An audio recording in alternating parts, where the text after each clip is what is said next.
नमस्कार। आज मैं आपके समक्ष मोटर वाहन अधिनियम 1988 के अंतर्गत अपराध व सजा के प्रावधान के बारे में जानकारी साझा करूंगा। मोटर गाड़ियों से संबंधित कानून को अधिक कल्याणकारी व व्यापक बनाने के लिए भारतीय संसद ने 1988 में मोटर वाहन अधिनियम पारित किया। यह अधिनियम सड़क यातायात, तकनीकी ज्ञान, व्यक्ति व माल की यातायात के दौरान सहूलियतों के बारे में व्याख्या करता है। जैसा कि हम जानते हैं कि आज सड़कों पर गाड़ियों की संख्या में दिनों दिन वृद्धि होती जा रही है। इस कारण से मोटर वाहन दुर्घटनाओं में भी वृद्धि होती जा रही है। रोज़ समाचार पत्रों के माध्यम से, संचार के अन्य साधनों से हमें सड़क पर होने वाली दुर्घटनाओं के बारे में जानकारी मिलती है और उन दुर्घटनाओं में लोगों के घायल होने के बारे में या उनके मरने के बारे में जानकारी मिलती है। मोटर दुर्घटनाओं के होने के जो संभवतः कारण देखे गए हैं वो है कि ड्राइवर का अपेक्षित योग्य ना होना, नशा करके गाड़ी चलाना या नींद में गाड़ी चलाना, उसका सतर्क व सावधान ना रहना, तेजी या सावधानी से गाड़ी चलाना या निर्धारित संख्या से अधिक सवारियां बिठाना या माल ढोना भी मोटर वाहन दुर्घटना के कारण देखे गए हैं। इस कानून के तहत वाहन से तात्पर्य सड़क पर चलने योग्य बनाए गए प्रत्येक वाहन जैसे बस, कार, ट्रक, स्कूटर, मोपेड व सड़क कूटने वाले इंजन से हैं। इन वाहनों से होने वाली प्रत्येक दुर्घटना को वाहन दुर्घटना कहा जाता है और इस एक्ट के तहत मुआवजे का भी प्रावधान है।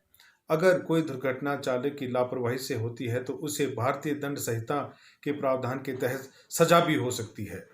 बातें हैं जिनके अनुपालना करना हर व्यक्ति के लिए ज़रूरी है। कोई भी चालक जिस गाड़ी को चला रहा है उसके पास उस गाड़ी को चलाने योग्य वैध ड्राइविंग लाइसेंस होना चाहिए। ड्राइविंग लाइसेंस ना होने की सूरत में उसे धारा 181 के तहत दंडित किया जा सकता है। और एक आवश्यक बात यह है कि चालक के पास उस गाड़ी का वैलिड इंश्योरेंस सर्टिफिकेट होना चाहिए। ना होने की सूरत में चालक को धारा 196 के तहत 3 माह की सजा व 1000 रुपये तक का जुर्माना हो सकता है। इसके साथ ही चालक के पास गाड़ी की वैलिड रजिस्ट्रेशन सर्टिफिकेट होनी चाहिए जो कि गाड़ी की मलकियत के बारे में बताती है।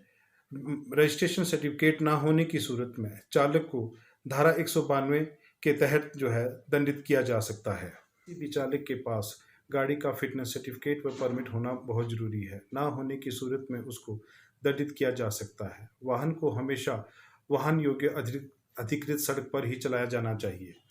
अगर कोई चालक गाड़ी को चलाते वक्त ध्वनि व वायु प्रदूषण करता है तो उसे मोटर वाहन अधिनियम की धारा 190 के तहत दंडित किया जा सकता है। वाहन को हमेशा निर्धारित भार क्षमता के साथ ही चलाया जाना चाहिए। अगर कोई चालक इस बात का उल्लंघन करता है तो उसे धारा 194 के तहत दंडित किया जा सकता है।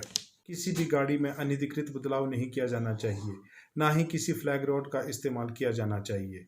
नशा दुर्घटना का एक बहुत बड़ा कारण है। अगर कोई व्यक्ति नशा करके गाड़ी चलाता है तो यह एक दंडनीय अपराध है। नशा करके गाड़ी चलाते वक्त अगर किसी व्यक्ति की मृत्यु हो जाती है या कोई व्यक्ति घायल हो जाता है तो चालक को भारतीय दंड संहिता की विभिन्न धाराओं के तहत दंडित किया जा सकता है।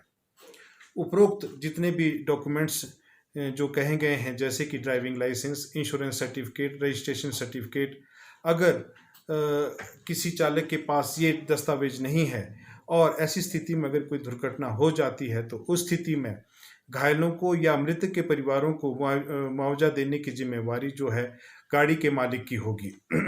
आजकल लोग सेकंड हैंड गाड़ियां खरीद रहे हैं। यहाँ पे इस बात का ध्यान रखना बहुत ज़रूरी है कि उस गाड़ी की रजिस्ट्रेशन सर्टिफिकेट हो और वह गाड़ी चोरी की ना हो।